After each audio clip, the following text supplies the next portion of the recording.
Are you always coming up with ideas? Do you marvel at successful business owners? Do you hate being told what to do? Ever take things apart just to see how they work? Are you a dreamer? If you've answered yes to any of these questions, this podcast is for you. Welcome to the Entrepreneurial Enclave with Kevin Wortham, the podcast that focuses on building, maintaining, pivoting, planning, and investing in you, the entrepreneur. But first, a word from our sponsor.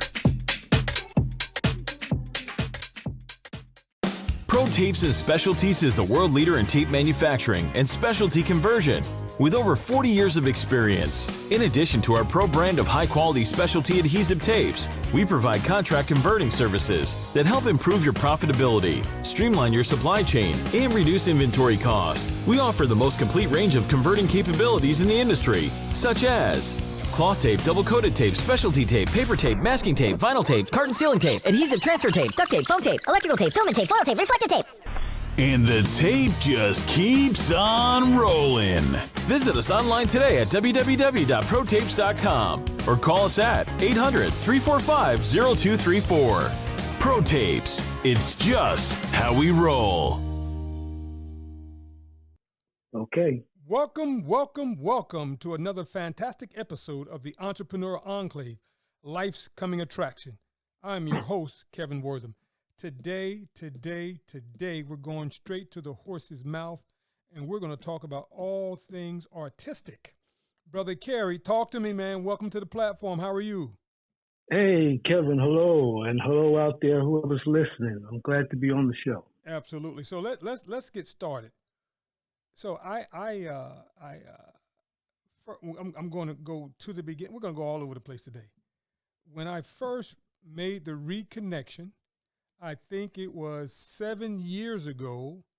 It was at the smokehouse, and we were upstairs, and there was this painting that you had done that was being displayed in the smokehouse by Reggie and Mo, and we struck up that conversation.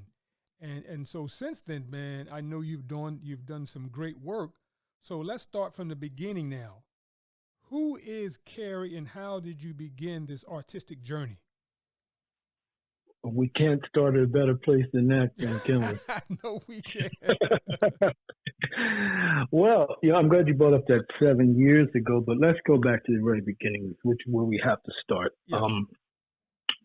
Grew up in Ewing Township, but born in Trenton, New Jersey, right there on Bellevue Avenue at Mercer Hospital, 1963. Yes.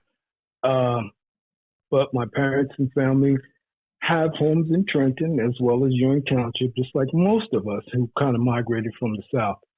So that's a basic thing to know. Now, the second thing to know is my father worked for a reprographics company. Yes. Which was called D&W Reprographics, which is located where Boston Chicken is now, across from Wendy's. Yes, yes. Okay, now that facility, if you know reprographics, I mean, you deal with architectural drawings, you do anything printing-wise other than advertising printing. That's a different business. However, the capabilities are there, yes, all the way up until producing microfilm, very high-end reproduced images that you would say need for architecture, all the way to like publishing and advertising. Yes. So I grew up inside that facility as a baby. Okay. Being exposed to these dark rooms and photography and laboratories almost, and photography rooms where you had cameras big enough for me to actually fit inside. Wow.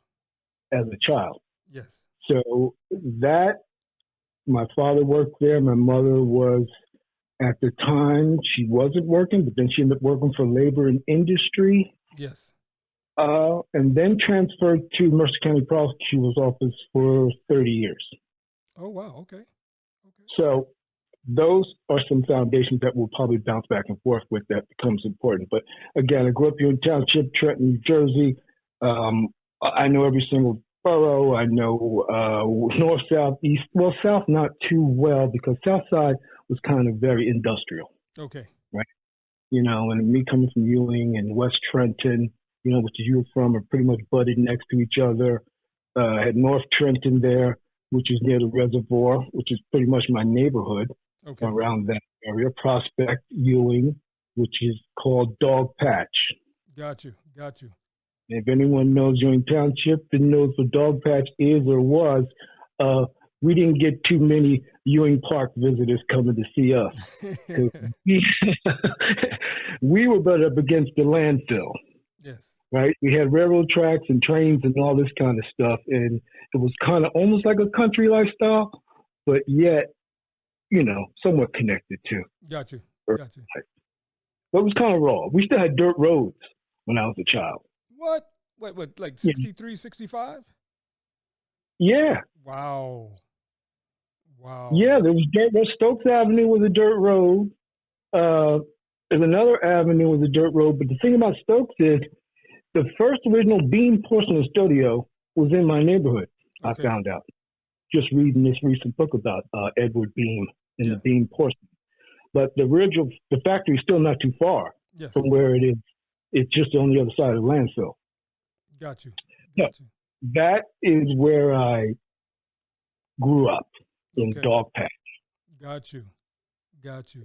And so your childhood, because of you hanging out and spending so much time with your father, when did the love for art really begin to kick in on its own for you?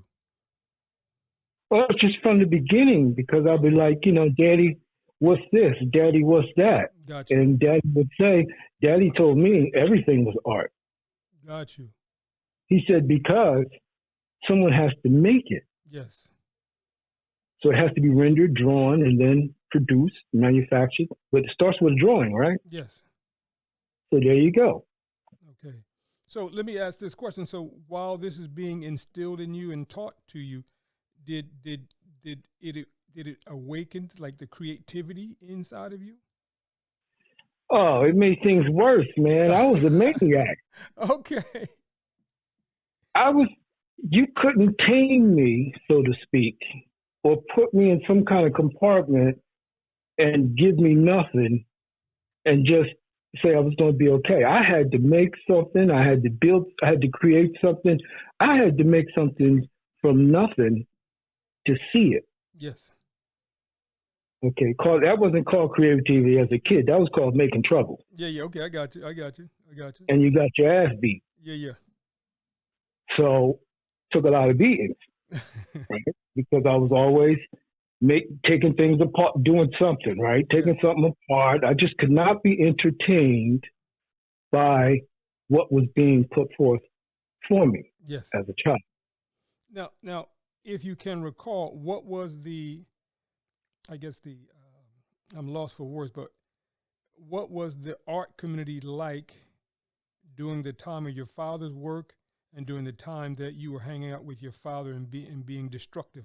Do you recall what the art community was like here in art Trenton? Community? There's no such thing. Okay. In 60, you're talking, okay, let's push it beyond 68, because that was turmoil and everybody's family was disrupted and all kinds of stuff happened, and we don't want to get into that because it has a lot to do with what happened with Trenton too. But in 60, let's go after 68 and say 70s. I wasn't thinking about art or anything like that. I was a kid like anybody else. I mean, I was sports because of my older brother. I followed after him until he got different friends and all that. And he's like, don't follow me, kid. Gotcha. So he played sports and was very good at it, and got some recognition and all that. So I followed suit with him and tried to play sports. Was pretty good, mediocre. What was your sport of choice? Yeah, I wasn't the sport of choice. I could play sports and I had to compete. And I wanted to bring this up is that, Trenton just breeded a competitive culture, period. Yes. That's just what it was. Yes. So you had to compete to get recognition, get noticed, get a girl.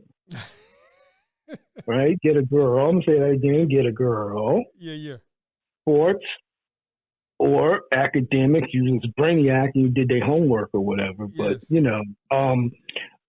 I chose the route of alternative sports. Got you. Okay, so art wasn't nowhere in my scope at this point as a preteen and all that. I was like into skateboards, which is like ridiculous as a young black African American. Skateboards, what? Yeah. Because it was a California invented sport and it was predominantly done by white people, right? So I got into that and built my own skateboard Yes. out of roller skates and a plank of wood. Yes, I remember that. Yes. Okay, so we broke up the skates after our parents got the skates. They was just barely buying that for you. Now you tearing up the skates to build a skateboard. Yes.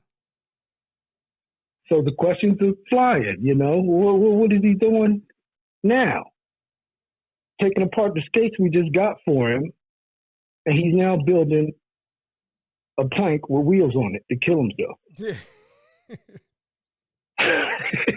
So, okay, so again, brother sports, sister is doing ballet or whatever, charm school and all that good stuff for young girls and whatnot. And I am again trying to adventure, make my life some type of adventure. Yes. Right?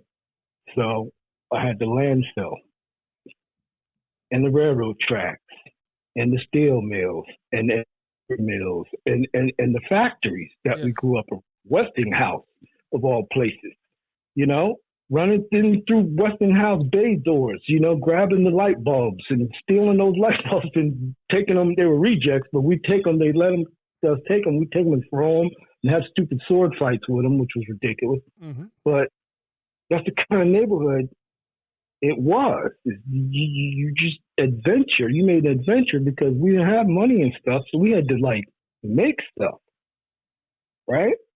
Got you. So that's preteen, and sports was still in the game. I still went to Moody Park and I played and I did that stuff, But as far as getting a name or recognition, that wasn't even on my mind. I wanted to be in the paper because my brother was. Yes. So again, my brother, big influence. He excelled. Yes. So Moody Park was a big part of growing up too. Okay, because we could walk there or ride up. Again, I live off Prospect Street, so I can walk to Moody Park, and which is Prospect Heights. It's called. Yes. Prospect Heights Fire Department and all that stuff. Okay. Mm-hmm. And being a Cub Scout and things like that, I interacted with the Prospect Heights kids and all that because some of them were Cub Scouts and they played sports over at the park. So it was a nice, I'd say multicultural upbringing. Yes. Within the neighborhood. I got you. Yeah. And let me quote that. Within the neighborhood. Yes. Things changed in school and all that other crap. But let's move to the next. After playing this, again, sports, preteen, figuring it out, looking at Pops, found Players magazines and all that silly stuff you do as a preteen, right? Oh, yeah.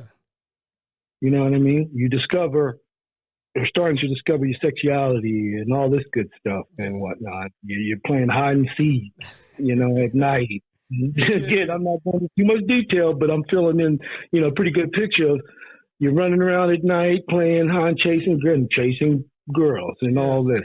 So nothing art at all, man. Okay. Nothing. Got you. So we fast forward to Ewing High. Does the notion of art come across your mind at that time now, or still not there yet? It's not in any type of professional capacity. Now, as a career capacity, I was a dabbler, and that's all.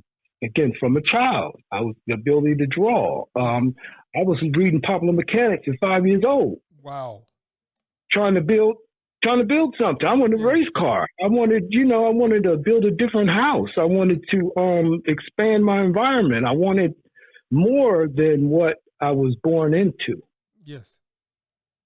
So again, I dabbled in stuff and whatnot. And we didn't have junior high school. You don't have art class. In high school, we barely had an art. We had one art class. Yes.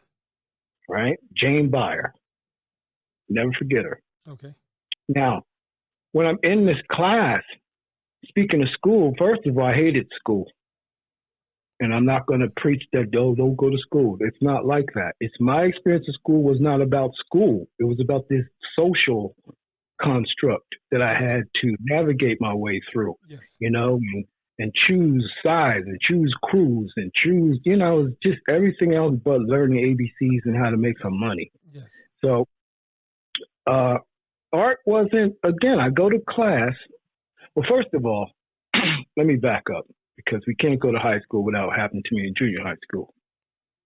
By the time I hit 8th grade, I was already going to New York as a kid, and my parents took us to circus and all that good stuff. But in 8th grade, around 15 and 16 years old, my godmother took me to the Playboy Club, bro. What? Yes. Why did you have to go there? Why did she take you there? Very good question. Now, again, I'm junior high school, right about to hit Ewing, but I'm birthday comes around. My godmother, God rest her soul. Yes. She's one of my favorites because she's very glamorous and elegant and just had so much style. Yes. And went to church on Sunday. That's all right. That's all right. So she had style. So she knew I had some inkling of something. She must have knew something about me out of everybody. And she said, Mouse, we're going to New York for your birthday. Yes. And I was nicknamed Mouse because, again, I'll get into anything. You don't hide nothing from me. I'll get it. Yes. It's just that kind of kid, man, inquisitive. So she, Mouse, we're taking you to New York for your birthday. Oh, that's great. We're going to go to the Rainbow Room. Oh, wow. I heard about that. Yeah. That's the one with the revolving dining room floor. Yes. Like the one we have here in Trenton. Yep. The top of the hotel at that time. Holiday Inn. Yep. Right? Right on Calhoun Street in West 8, the corner. State in Calhoun. Yep. Sitting there. We'll get back to that. But sitting there. 2 rooftop restaurants in existence in the country. Trenton got it. New York got it. Yep. So we go to Rainbow Room. We go in. Now, I'm not properly dressed. I don't know the etiquette and the protocol. We get up to the restaurant. The maitre d' comes right away, looks at me and says, he can't come in here. I'm like all disappointed, getting sad, going to turn around. They're like, wait a minute, young man. You have to have a jacket. Mm-hmm. You can't dine without a jacket. Mm-hmm. So I'm looking at my godmother, looking at my god sister, and they're like, hold on. We have jackets for this perfect occasion. If you don't have one, we have jackets for you. The good restaurants do. You know what I'm saying? Yes.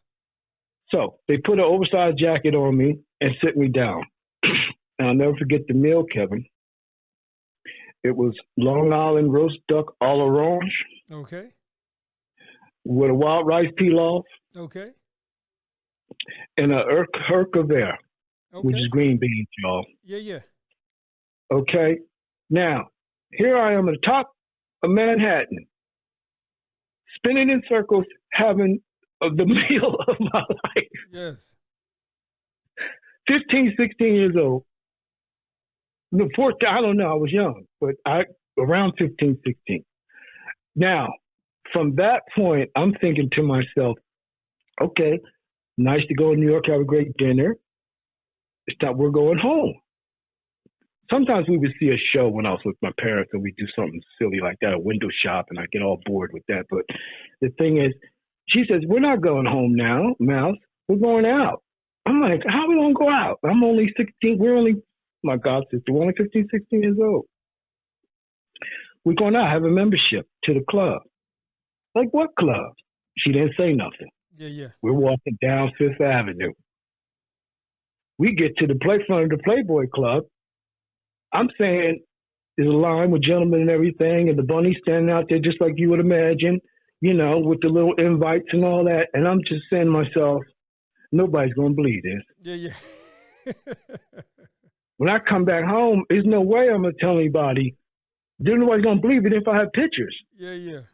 Oh, you fabricated that. You made it up. There's no way you did this. It's just impossible, right? So we go in. Woman hands me an application. Says, you don't have to fill it out now. You can keep it. And I'm going, I'm only 16. And she's handing me an application to become a member. Wow. So, again, stuck in my pocket. I have that framed and stored somewhere. Wow. Again, because I'm saying to myself, nobody's going to believe this. Yes. So I stored it away. We get in, go in. They give you a key. And they say, okay, here's your key for tonight.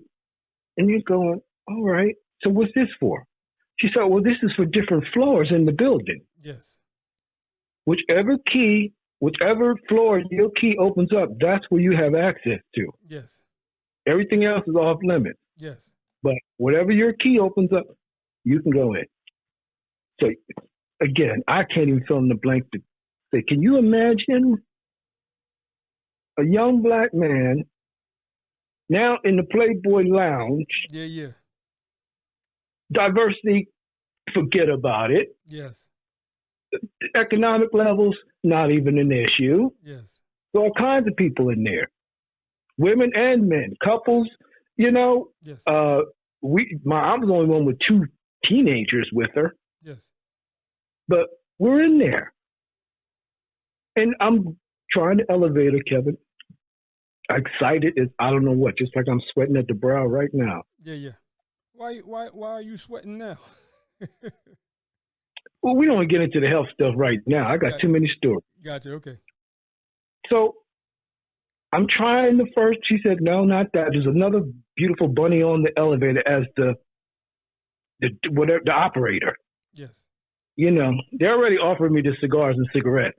They had that too. I knew you wanted to hear about that. Cigars and what. Absolutely, man. Absolutely. Yeah. Again, the level of class and things when you were in that place and people were smoking and just lounging and just having a beautiful time, whatever entertainment was, there was a stage there, so whatever, who was up there, but I'm on the elevator now, trying to see what floor I'm going to be having access to. And you know what I'm thinking? I'm going to get laid. For your birthday. My birthday. Yeah. My godmother take me to the Playboy Club to get laid. Okay, this is it. Yeah. This is life right here. So, try the first floor, nothing. Another key, nothing. Next thing you know, 4th floor, whatever, doors open up. It's a big-ass disco. And it says Hef's Disco. Yes. This is Hugh Hefner's private disco. How can I explain even to the audience, people listening to this, what that was like? Yes. As a teenager. Yes. So now, me and my god sister she was on with me because my aunt was going to let me go without somebody by myself. So me and her went into the disco, got a drink. They serve you cocktails. Cocktail lady comes around, cigars, cigarettes, just like the TV or Bugs Bunny or whatever. Cigars, cigarettes. You're like, I'll have a cigarette and a martini. So now we're in the disco, chilling, and they're like, bunnies, they encourage you to dance. You would like to dance? Come on, man, I'm about to pee in my pants. Yeah. Sure. I go out there, they pull us both out there because, the whole gender thing ain't even, once you open them doors, that's out the window. Absolutely. Anything goes. Nobody throws labels on you and this and that, and you're this or that. It's very fluid, right? Yes. So now I'm dancing with bunnies. I'm dancing, with my god sister, and until we got tired or drunk or both. Yeah.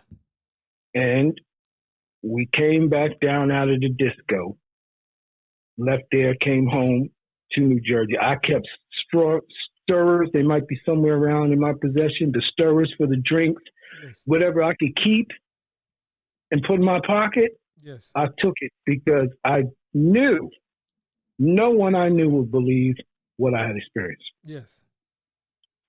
So now we get to Ewing.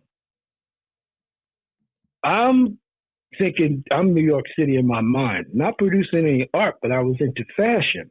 Yes. Fashion was a big thing for me because fashion, I had to have better clothes because I had to have a look Yes. and an image. And Ewing was rough with that whole image thing. You know, where'd you get your clothes from? What's your mom's name? What's your house like? What image or look were you going for when you're in Ewing High School? Well, you know, I was lifting GQ magazine. Okay. Because I was into fashion, and I thought I was going to be a fashion designer. Yes. So that's when the art was kicking in and stuff, and the fashion, the glamorous life, and all of that. I started thinking, I like this life. Yes. Maybe I could be a fashion designer.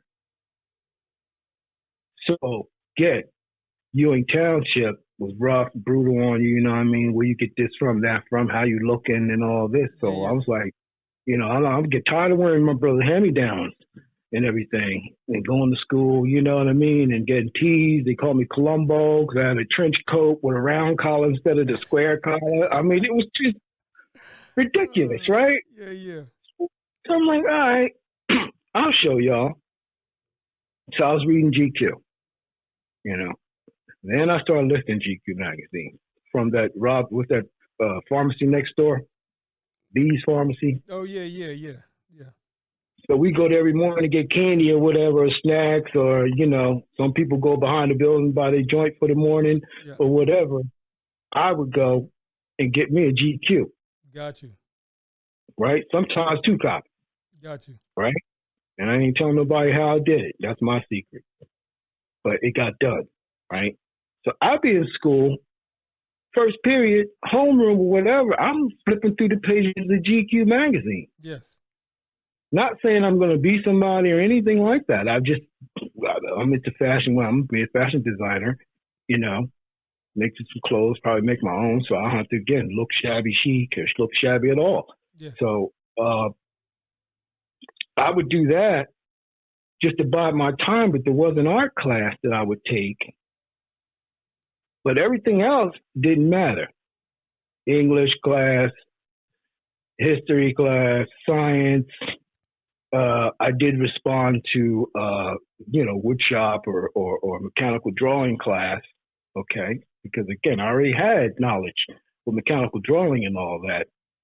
So that was just an extension of my childhood. It wasn't really an elective thing. I didn't pick it. It was kind of like, oh, okay, they have this. I can do that.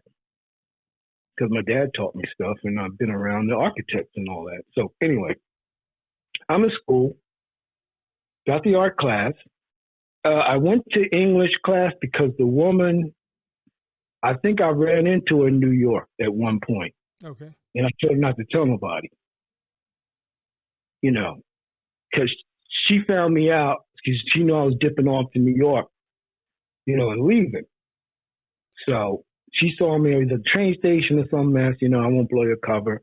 And I was like, you know, this ABC stuff ain't working. I just want to learn how to make money. Yeah.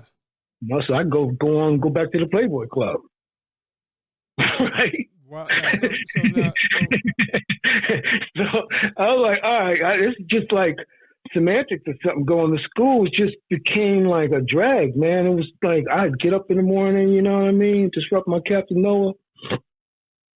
You know what I mean? I'm watching cartoons in the morning and whatnot, just fixated on this kind of fantasy life thing, and get up, go to school, do these classes again, and I noticed Norwood was coming to school. Yes. Right? In the morning, his interview just knocked my socks off because I'm like, I remember that. Yes. At the time, he was just doing his rehearsals. This guy would come to school dressed full decked out in Louis Vuitton. Yes. And I said, Norwood, how? Why? How did you do that? He had the look, he had the style I was trying to achieve. Yes. right?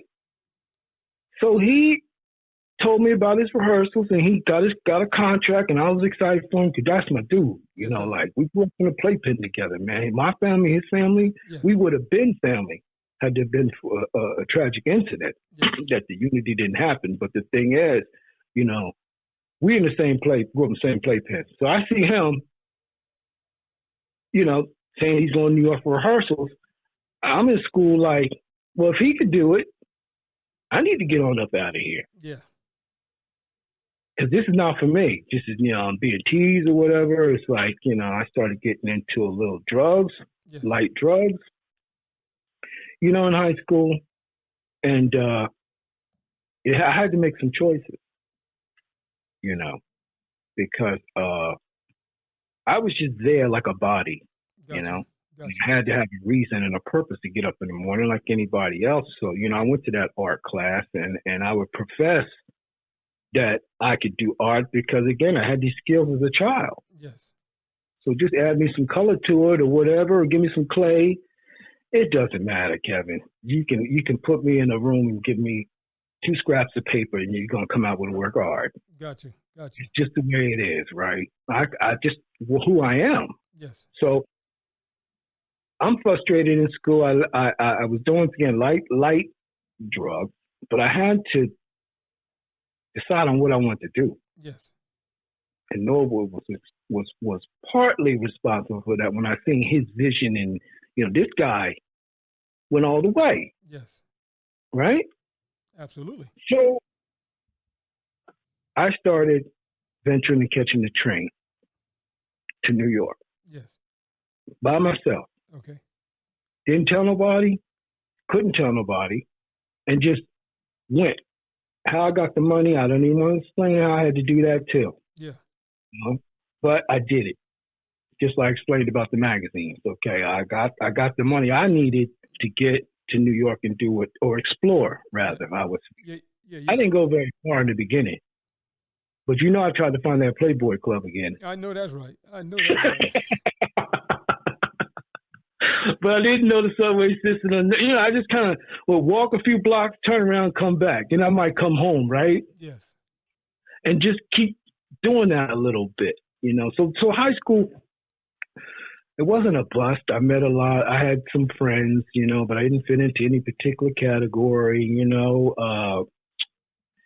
Paul Johnson and I became really tight. Yep. And he came from West Trenton, and that's how I met all you guys. Yeah. Yeah. It's through Paul. Yeah.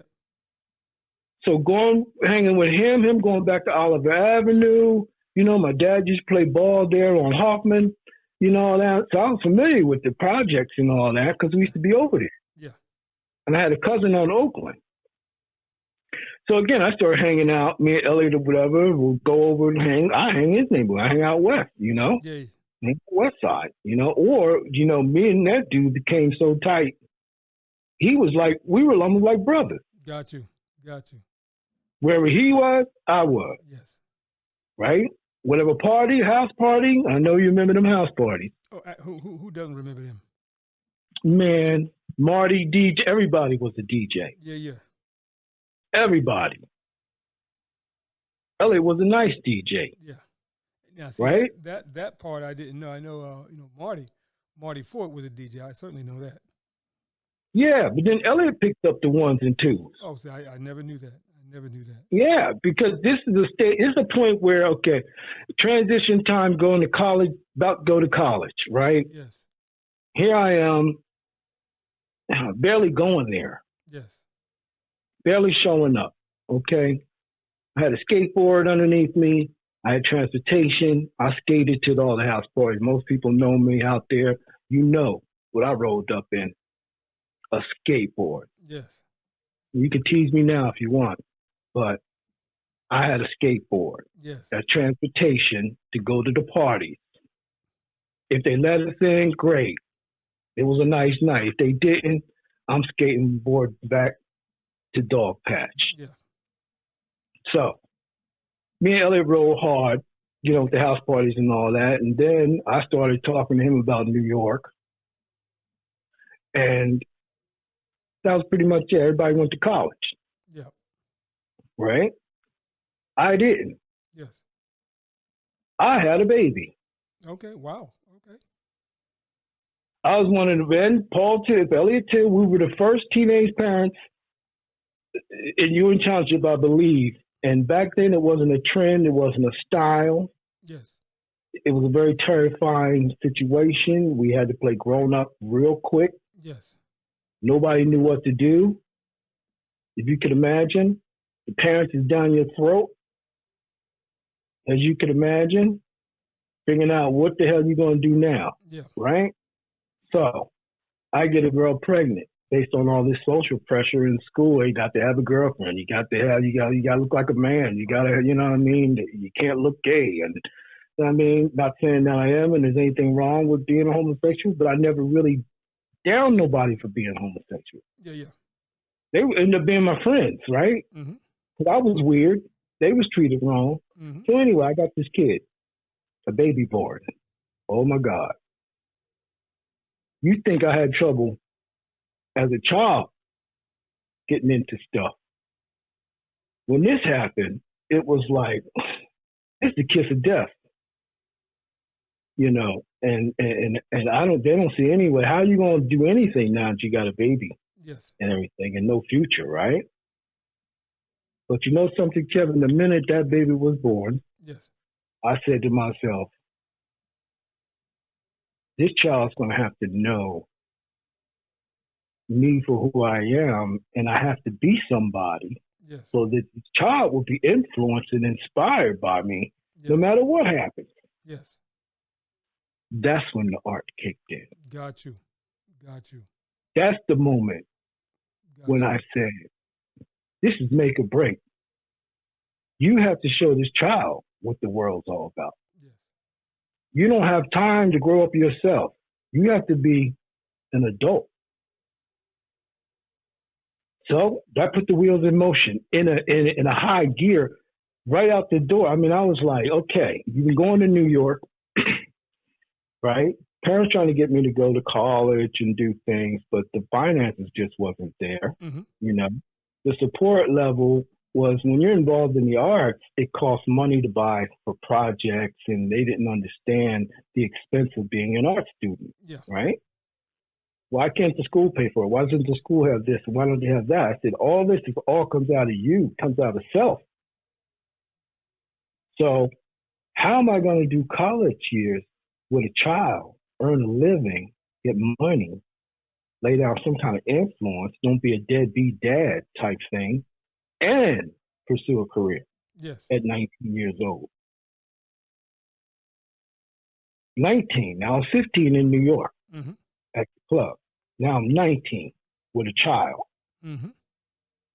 So my only decision was, if you're going to do this, you need a space and you need to be disciplined, and you're going to have to see it through. Yeah. So there was a room in the house. My brother and sister had moved out. There was a room there full of stuff. And I said, this stuff got to go because I'm making a studio out of it. I always had some kind of studio practice, whether it was racing cars or playing with something. I always had to have a little room or something to play with, away from my brother and sister, away from everybody. I don't need to be bothered by people messing with my mind, Yes. right? I'm that independent. So I make the studio. Everybody's surprised at what I've done, you know, in the space. Why'd you take all the stuff and do this? I said, I'm making a studio. That's just the long and short of it. You know what I mean? I'm going to paint in here. Not the walls. I'm going to paint canvases. Yes. And whatever else I can get my hands on. So I started that practice, man, you know, about 1979. Okay. I started that practice and Gotcha. continue that practice, right? Just making things.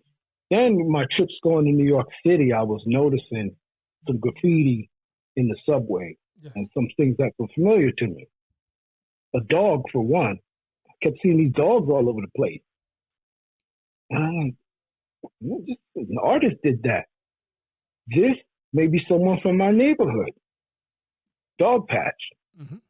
in New York City sending me a message or a sign or something. Like, that's how graffiti works, man. You're sending messages and signs across the city, Yeah, yeah. to your people, your crew, or it was a battle. It was kind of fun, like a game, So I'm like, wow, somebody's tagging up a dog.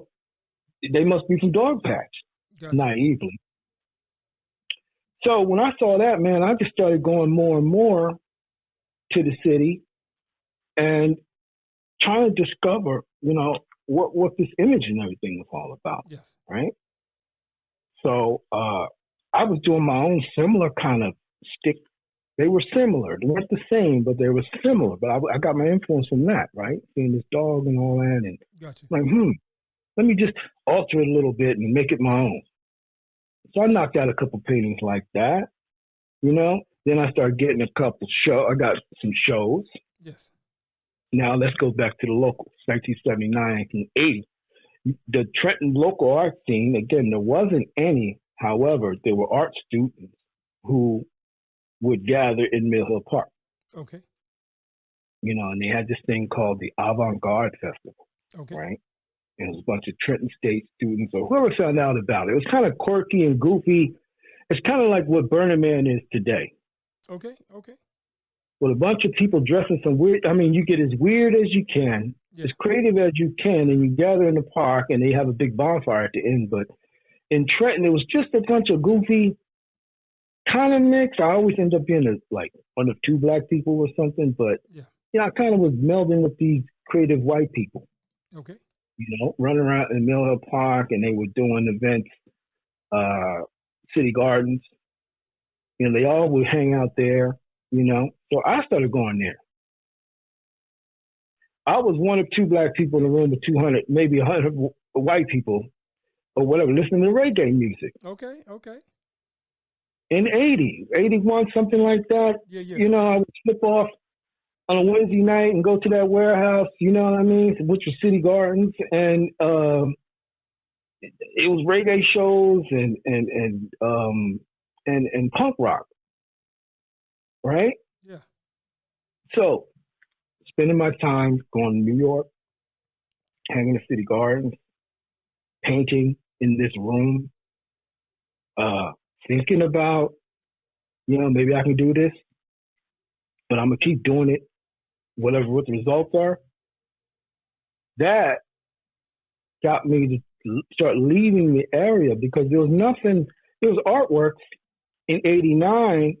They let me volunteer for a bridge party. Yes. Trish Fagan let me volunteer, but nobody would give me a show. Got you.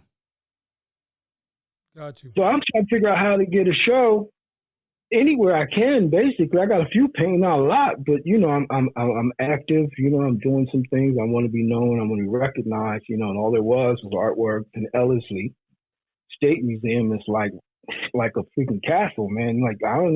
It doesn't function the way most museums do. It's special, I should say.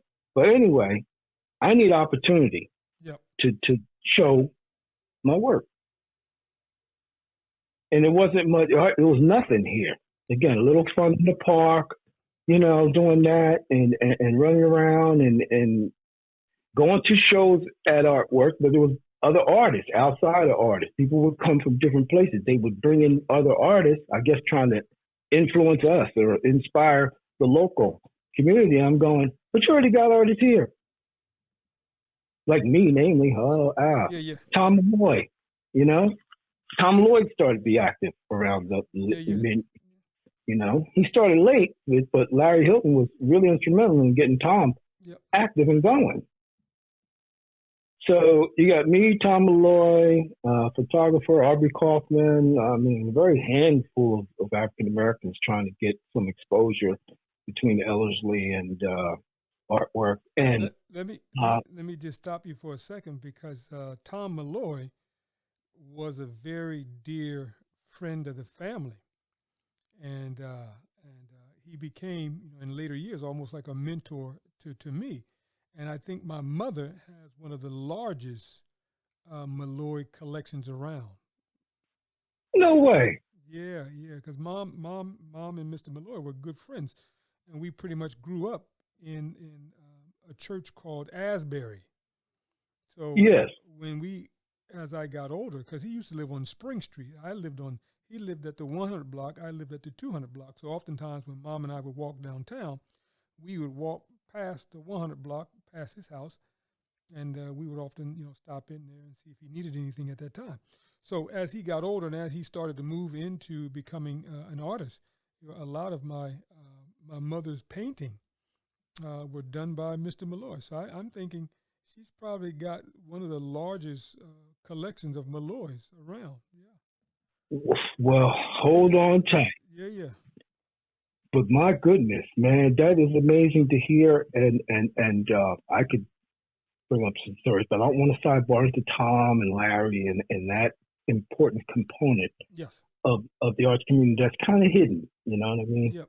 Because Larry doesn't preach, and Larry ain't talking about, his holdings and all that. Larry is. I know it, but I'm not the one to be in this interview and talk about, again, Larry's career and life in the world. Yep. We're talking about, how I'm doing it. Yeah. So Tom was active through Larry. I was actually sent to Larry through Mel Leipzig because I, at this point, made an attempt to go to Mercer County Community College. Got you. I made an attempt to go. So once I met Mel and Jimmy Cavita and Frank Rivera, they were professional teachers who actually showed their work outside the area. Yes. Mel had Gallery Hancock, which he still does now in New York City. Jimmy Cavita, God rest his soul, he was showing his work. He was a ceramicist. Frank Rivera's in New York City right now. I ran into him a few years ago, which was amazing. He remembered me, which was great, from Mercer County. Yes. And again, I was hardly ever there, but he remembered. So meeting Mel, and Mel turned me on to Larry Hilton at this point, because I told them, if school wasn't going to teach me how to make money or I was like, I'm out. I need money. I got a kid. I got some pressure on me. Yep. So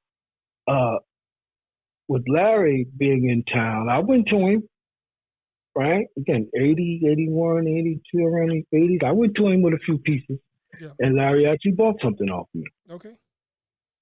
Right? That gave me some inspiration. Yes. I said, I could sell something.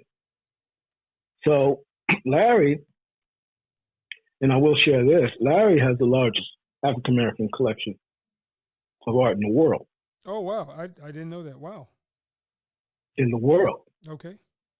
And those who are listening to this, you're lucky to hear it from me. And I worked with Larry when he was trying to employ me again to keep me from embarrassment. Yes. Having a kid and all that and the pressure of that. Larry bought the work off me, and then he would direct me to Philadelphia, tell me to go to a certain art brokerage maybe and try to sell some work. But my problem with that is he's like, you don't make Black art. Yes. And like anybody else, I'm going to ask the question, well, what the hell is Black art? Yeah. I didn't know what that was. Mm-hmm. I didn't know there was such a category. Mm-hmm. I thought art was art. My father told me art was everything. So why am I starting now thinking there's categories? Mm-hmm. So again, Larry inspired me to go to different places. Even Mel at the time, go here, go there. If you're gonna, do this, try this person. Man, I accumulated over 50 reject letters in the course of maybe 5 years.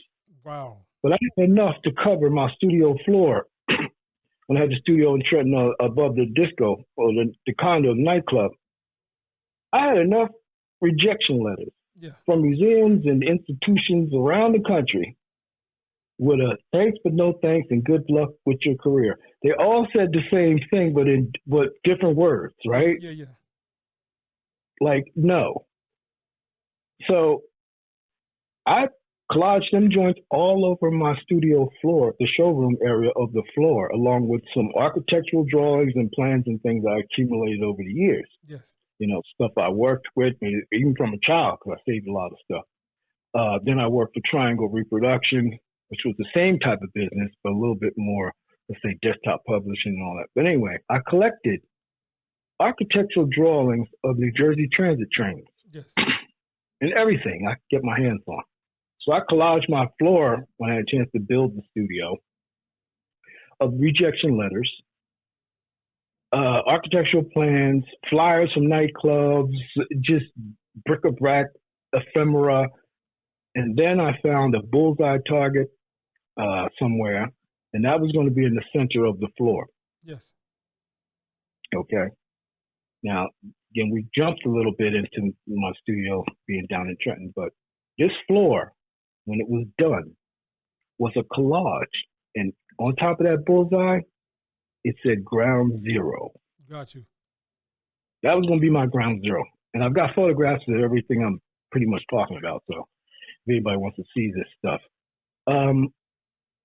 Kevin, when I collaged that floor and we were open for business, studios were open at 439 South Broad Street above the Conduit nightclub. Yes. Again, I can't go into detail about all of this because we wouldn't have enough time, but I'm trying to truncate my experience. Yeah. Now, the studio was built. I had this floor collage with this ground zero target and all these references to New York City and all this stuff all over the floor. When we were opening up those doors for our first public opening, our first Friday, when those folks came into my studio, first of all, they couldn't believe what they were seeing. Yes. Not even the floor yet. I'm talking about what I built. Got you.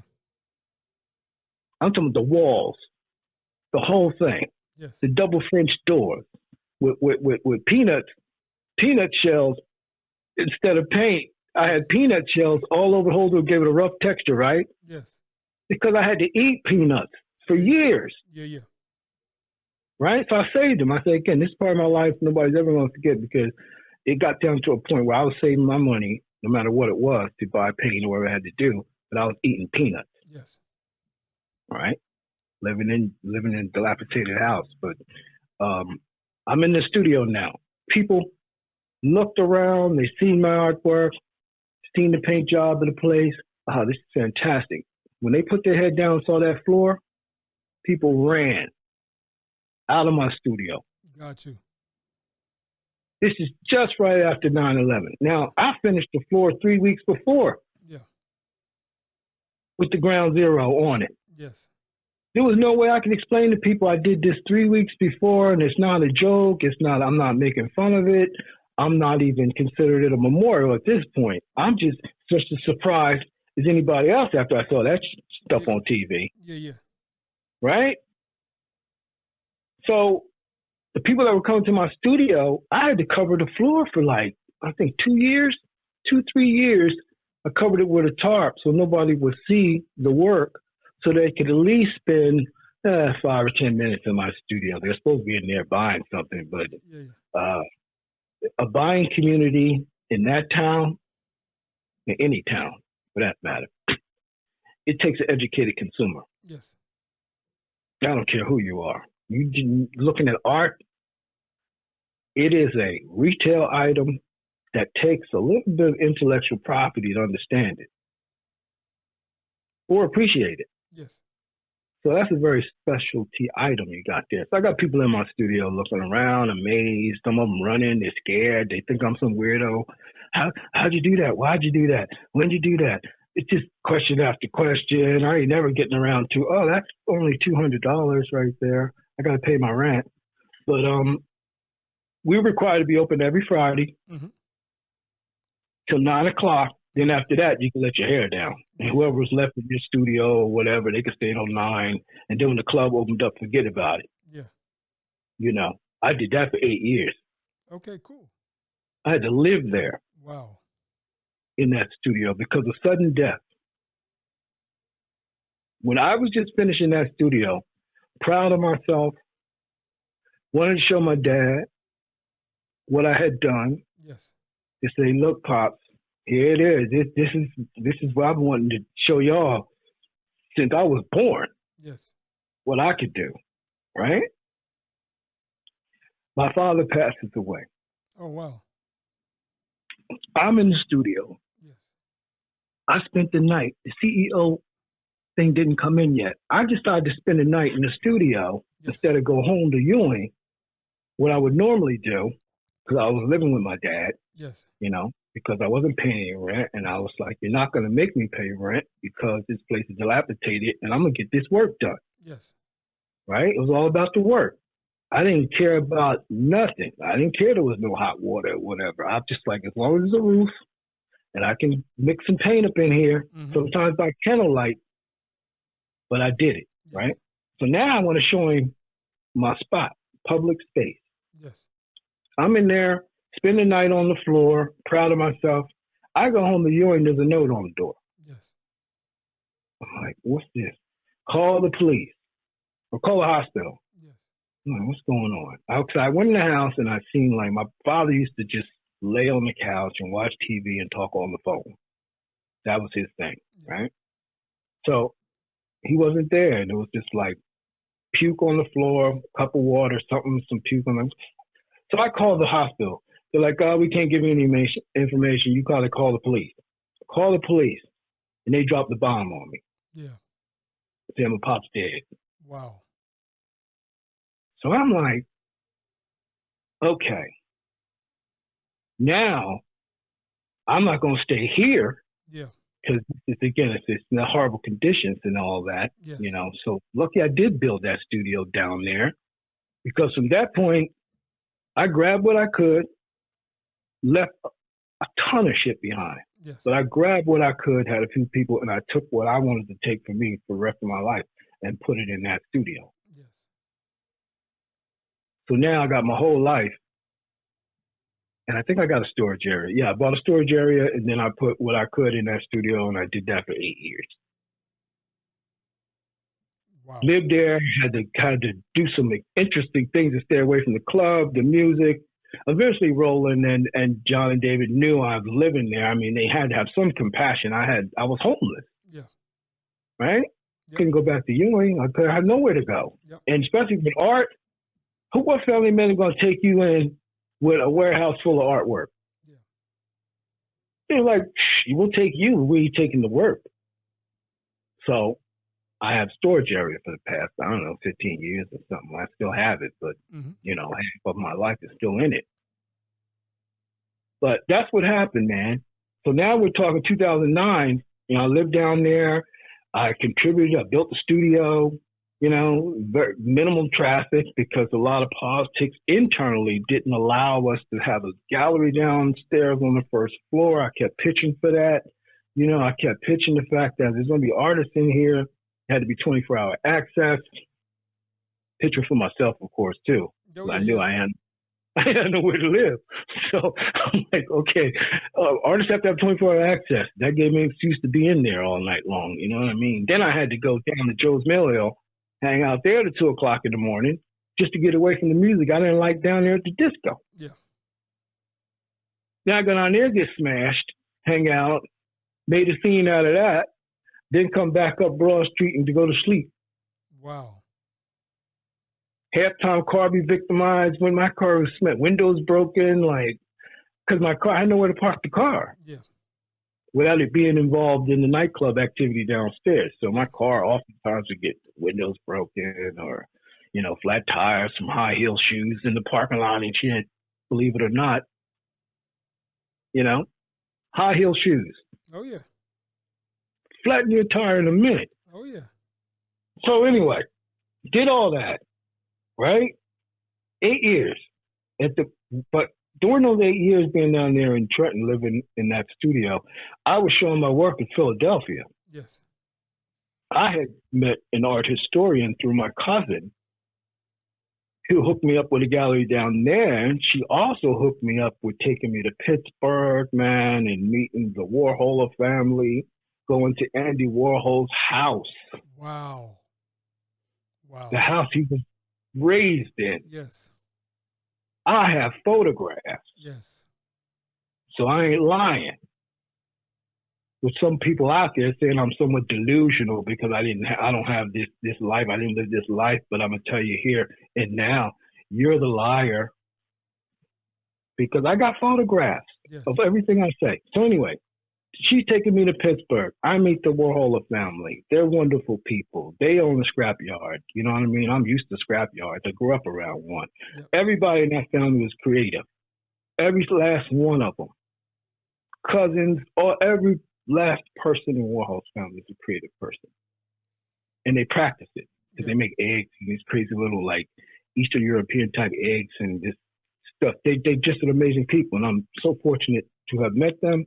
So fortunate to have these photographs, you know, of one of the most famous artists in the entire world. Home. Okay, that's big in itself. But from there, man, I was in Philly.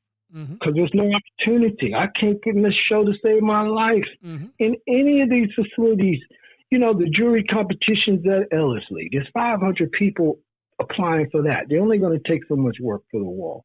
Now, let me stop you for a second. You know, because I went to school in Pittsburgh, so they love Andy in Pittsburgh. You're damn right. Now, my question was, with this relationship that you're building with Andy, did anything family with the family? Not him. Okay, but did anything grow from that, where you were spending more time in Pittsburgh and getting to perhaps meet him? No. No, because he died in '87. Okay, yeah. Right? Yeah. And my goal was, you know, when I'm doing the New York thing, I'm leaving here, catching the train, running to New York. I mean, again, I got memorabilia, ephemera, all this stuff to prove my whereabouts and, you know, nightclubs, and all this stuff. 3 scrapbooks, all this stuff, right? So since you went back to '87, he passed away, man. That was my goal, because I thought Andy Warhol would be able to help me out like I heard he was helping other artists. But then you hear these other stories about him turning people out, you know, and this and that. And, you know, there's plenty of stories of him being some kind of like demon dude that let people get high. Yeah, yeah. Okay. Well, I wasn't interested in that. All I wanted to do was get a little touch of that fame, you know what I'm saying? So I could go on and do my thing. So that didn't work out. I ended up meeting Keith Haring, which is the key to my career. See, all that running to New York, you know, eventually, '87, after Andy died, I've run into Keith Haring, and that's only because I found that pop shop, that store he opened up.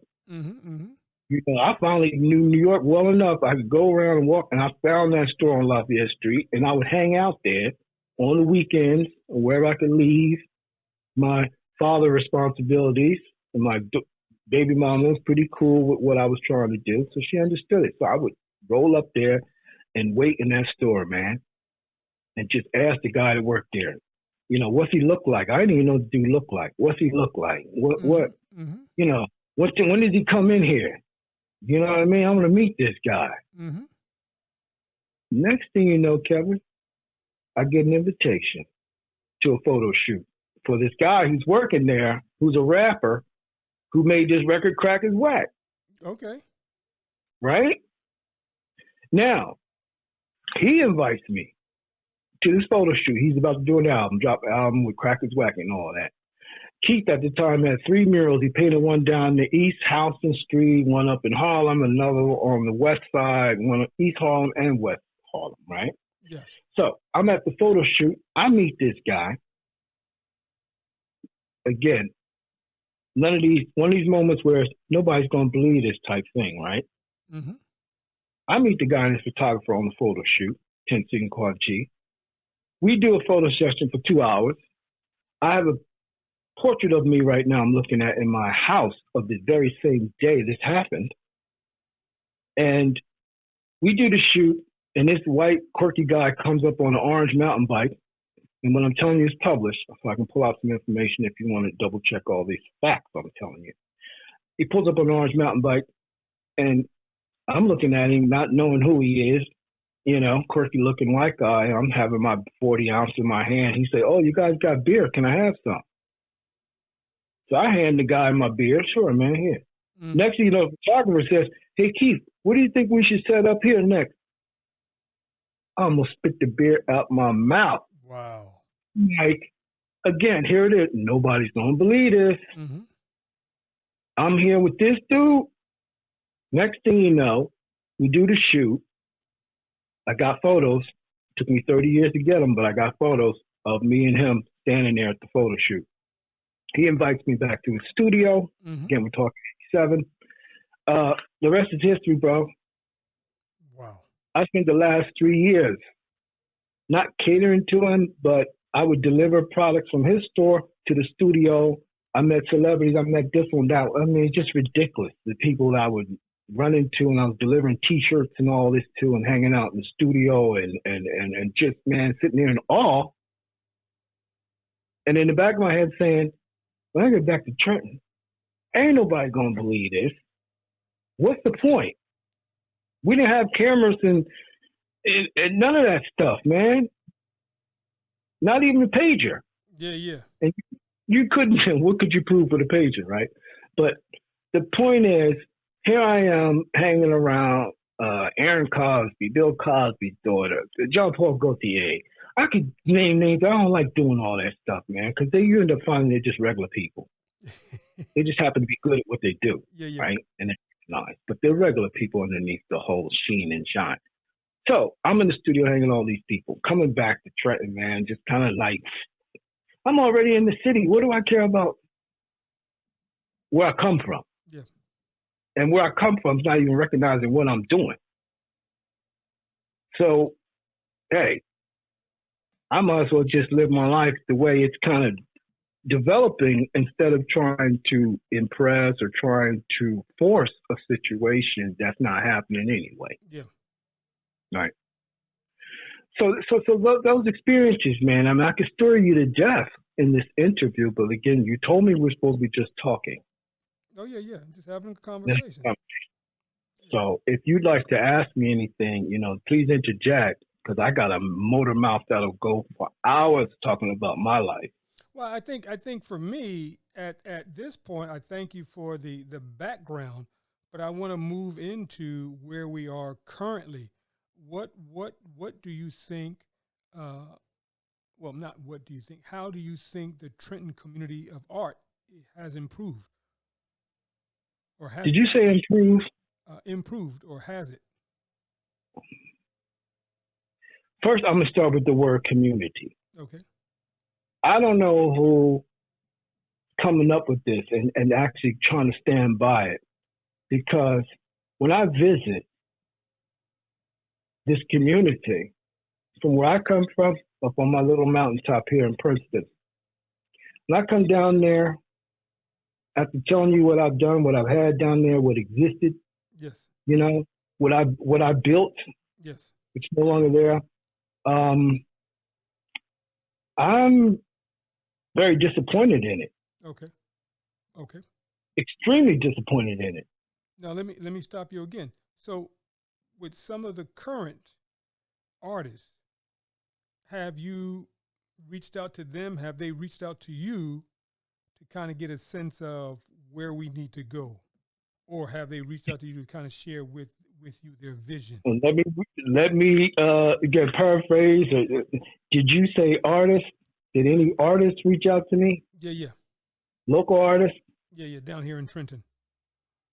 They didn't have to reach out to me. Okay. I've reached out. Let me tell you something. And we got to name names, because we got to get this all cleared up, man, because history is really getting twisted. And I don't think Trenton needs to embrace history, period. And that's what really bothers me. Yeah. Is that where's the celebration of the history, like Philly, 1776 and all that. George Washington. What are we doing? So in terms of art, I'm gonna mix that in and say, just art-wise, shoot, where's the white wig parade or something? George parade, everybody running around in white wigs or something like that. We could do that, but that's just a little throw out. The local community, man. I know Will Casso. Yeah. I know Leon Rainbow. Yeah. Any name you could throw out there, I'm gonna throw back at you, and I can tell you a little story about each one of them. Yep. When I first met Mr. Rainbow, I didn't know where he came from, didn't care. I thought he was Hispanic. He looked Hispanic looking. I didn't know anything about no Native American heritage. I got that too. We just don't celebrate it. But I met Mr. Rainbow at Cafe Olay. Okay, I remember that. Yeah. When hanging down there, and Max Shane, who came from Michigan to start Small World Cafe here in Princeton, started working down there in Trenton to help Jamie get Cafe Olé going. Yeah. They hired Leon Rainbow Yes. as a barista. Yes. I meet him, find out he has some artistic talent. Yes. I had my studio at the time. I peeped him for a while because I just don't jump and talk to anybody because I don't know what your credential. I don't know anything about you till I feel comfortable enough to research you and find out about you. Yes. So I didn't do that with him. He's an artist, he's a little graffiti writer. I said, okay, that particular art form, it's a little aged. Okay, that started in the 60s now. Let's not get it twisted. Yeah. I dabbled in it as a teenager. Trenton just didn't do graffiti because we didn't want to get our ass beat by the cops or get arrested or just get your markers taken. We used to hit the buses. Yeah, yeah. You know, Johnny Loves Billy. You know, you saw all that on the buses was bombed up. You know what I mean? We hit them buses, especially the K bus. Going to the mall, forget about it. Man, smashed. And the scratching on the windows. Them buses was hit. Yeah. But it wasn't the graffiti that people are talking about now. So anyway, I meet the guy. I said, okay, I got a little idea with a project, and I need somebody to collaborate on this project with me and try to get something going to work with someone else. First time I ever decided to even work with another artist. Invited him in my studio. I said, listen, I'm going to give you 10 minutes. I'm going to put up a canvas. I'm going to give you 10 minutes to do what you do, and then you got to roll. You out. Yeah, yeah. And so we did one, came out pretty decent. I said, okay, I can work with this. You know, because I'm going to go over it anyway or go into it further, but I need a certain element, which was the aerosol element, right? Yeah. So he laid down a couple, and then he laid down two pieces, and he gets excited about it. Oh man, that's great! This is coming out great. You know, can we do more? I said, well, okay, we got this project. I got this project in mind, and you know, I really can't get this thing shopped, and I can actually show these pieces. You know, I was connected with Philly, right? Da Vinci Art Alliance in Philadelphia. I was on the board of directors for 1 year of that institution, which celebrated its 90th anniversary this past week.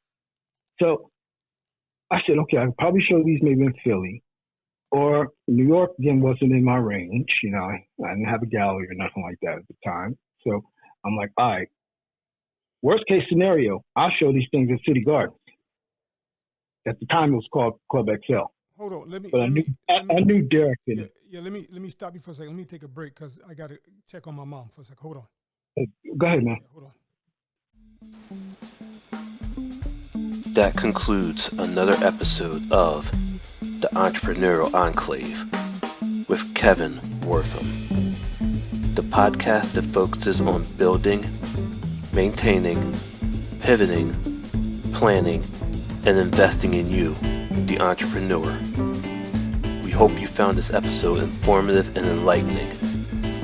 If you have any questions or comments about any of our episodes, please call 609-731-9311 or email kevin@minding-our-business.com. We look forward to joining us for our next one. Until next time.